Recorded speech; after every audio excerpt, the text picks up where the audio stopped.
Ya, oke guys. Assalamualaikum. Balik lagi dengan Jaki dan pada video kali ini gua mau membahas IPCC tanggal 16 Mei 2024 pukul 17:21 karena ada teman kita dari YouTube yang, "Bang, coba bahas IPCC."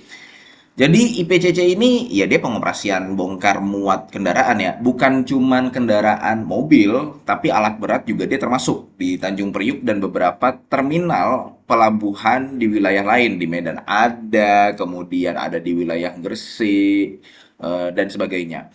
Nah, kalau kita lihat keuangannya ya, si IPCC ini kan gini, banyak yang mengatakan investor, ah jangan BUMN, BUMN ini nggak sehat ya. Kayak kita lihat Garuda, Waskita, Wijaya Karya, PT PP, terutama BUMN Karya sih ya. Kemudian kemarin tuh ada info lagi bahwa Pegas ada kasus korupsi, walaupun kita belum tahu kasus korupsinya apa.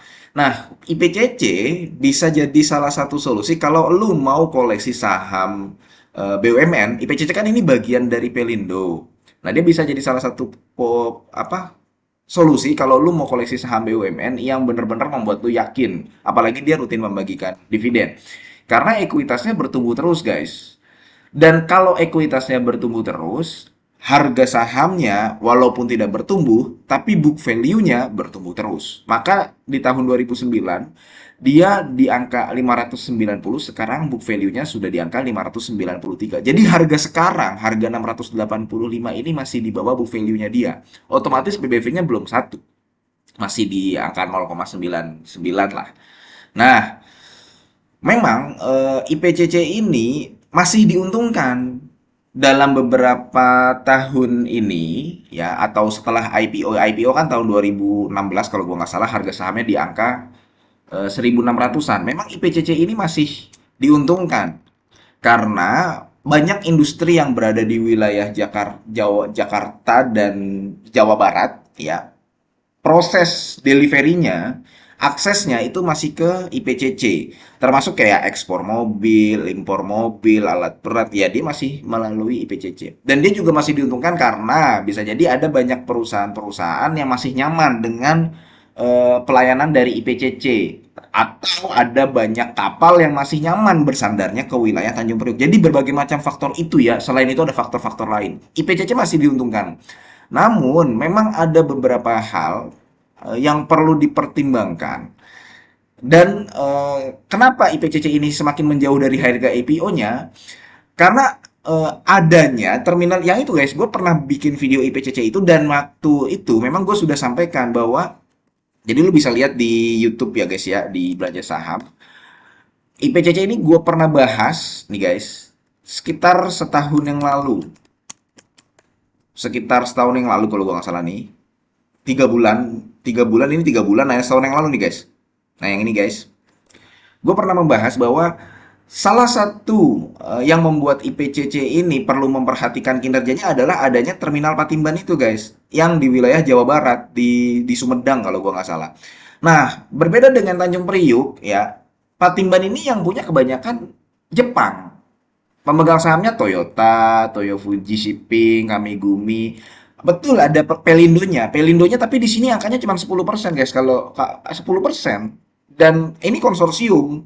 Konsorsium perusahaannya si ini loh. Konsorsiumnya Khairul Tanjung. Jadi Pelindo dan IPCC itu tidak ada di sini. Dan ini bisa menjadi saingan dari IPCC itu sendiri. Kalau misalkan banyak perusahaan, terutama perusahaan mobil alat berat ya, ekspor impor, yang nanti lebih nyaman ke sini, itu bisa mempengaruhi kinerja dari IPCC. Dan sekarang memang EPS IPCC itu secara year on year lebih turun dibanding tahun 2023. Itu guys, yang perlu diperhatikan. Belum nanti kalau akses ke sini bagus ya. Kemudian belum nanti kalau ternyata, oh bagus pelayanannya nih, kapal makin banyak yang menuju ke Pelabuhan Patimban, lebih nyaman bersandar di sana. Pabrik-pabrik yang tadinya di Jawa Barat, lebih nyaman ke wilayah Patimban sana. Belum nanti kalau yang dari wilayah timur, Jawa Timur, ya produk-produknya ya daripada ke wilayah IPCC, ya lebih nyaman di Patimban karena lebih dekat kan secara geografis. Nah itu. Bagusnya IPCC ini tidak diem aja. Betul, memang saat ini IPCC, kalau kita lihat di laporan keuangannya, dia masih menempatkan uangnya juga di deposito berjangka. Sehingga dia memiliki pendapatan keuangan yang gede juga guys tuh, 9 miliar. Tahun 2023 memang dia mencapai 12 miliar. Sekarang dia 9,3 miliar. Dia ada deposito berjangkanya juga. Cuman bagusnya memang IPCC ini nggak diem aja. Kalau dia diem aja, lama-lama marketnya bisa tergerus guys. Karena berbahaya. Patingan itu marketnya dia udah 25%, 24% ini di sini nih. Ini berbahaya kalau Patiman itu lama-lama mengambil marketnya si IPCC. Bisa 30, 35. Sekali lagi, nggak butuh waktu sebentar ya. Butuh waktu yang beberapa lama, bisa beberapa tahun ke depan. Cuman tetap aja kan itu akhirnya mengganggu EPS, mengganggu laba bersih dari IPCC. Yang artinya akan mengganggu dividennya. Nah, sekali lagi tadi yang gue katakan, IPCC nggak diem aja ya. Dia juga ekspansi. Ekspansinya ke wilayah Kalimantan, ke wilayah Kalimantan, Pontianak.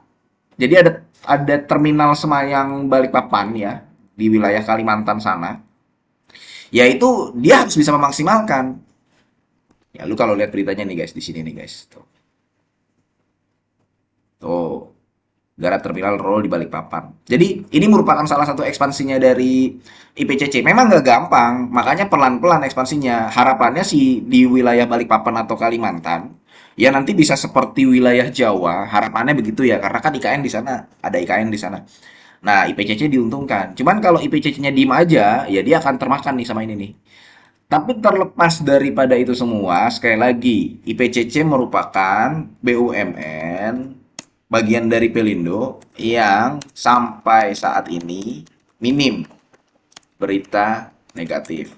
Ya, jadi walaupun ya kita nggak tahu ya ada apa enggak, tapi minim, jarang-jarang terdengar kan untuk IPCC ini kan, nggak semasif kayak Telkom, kemudian kayak PGN dan sebagainya gitu. Jadi BUMN yang sampai saat ini minim berita negatif. Kemudian IPCC merupakan saham yang bisa membagikan dividen yield di atas 6% per tahun. Jadi, lu kalau misalkan mau mencari dividen ya salah satu solusinya si IPCC ini. Dan sekali lagi, nggak gampang memang IPCC ekspansinya ini karena kan dia spesifik, bongkar muat gitu ya. Kalau misalkan ekspansi nggak jauh-jauh dari itu gitu, masih di wilayah pelabuhan dan terminal. Artinya dia harus menggunakan uangnya dengan hati-hati. Makanya sementara ini sambil dia berekspansi, uangnya memang diletakkan di deposito atau di tempat yang memang bisa memberikan dia pendapatan keuangan. 9 miliar guys. 9 miliar sendiri itu. Dari laba usahanya 44 miliar. Oke, mudah-mudahan video ini bermanfaat dan semoga lu sehat selalu sehingga kita bisa bertemu kembali di video-video selanjutnya. Ini bukan ajakan jual beli. Gua akhiri. Wassalamualaikum warahmatullahi wabarakatuh.